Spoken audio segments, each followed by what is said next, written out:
Baba wetu Baba Chiyangwa kunotichilirwa revo chako ameni Mwari urishe we Baba wechokwa panzi wose marudzi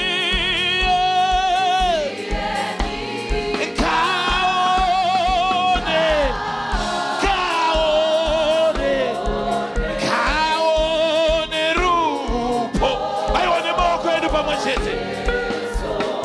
iwe tarira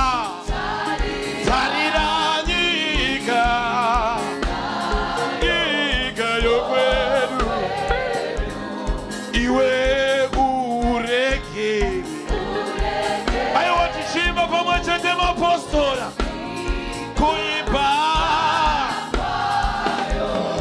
iwe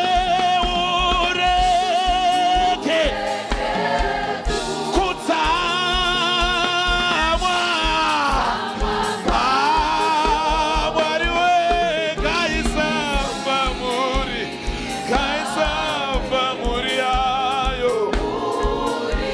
muri ayo iwe ramba ishe wedu tizashinze izvo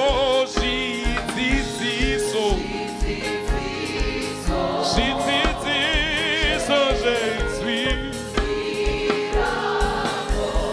iwe uko kuti mutsirire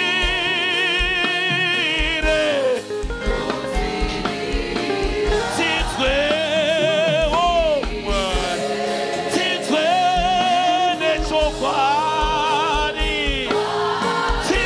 nechokwadi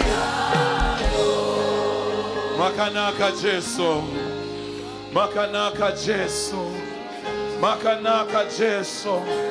makanaka Jesu makanaka Jesu makanaka Mwari wedu makanaka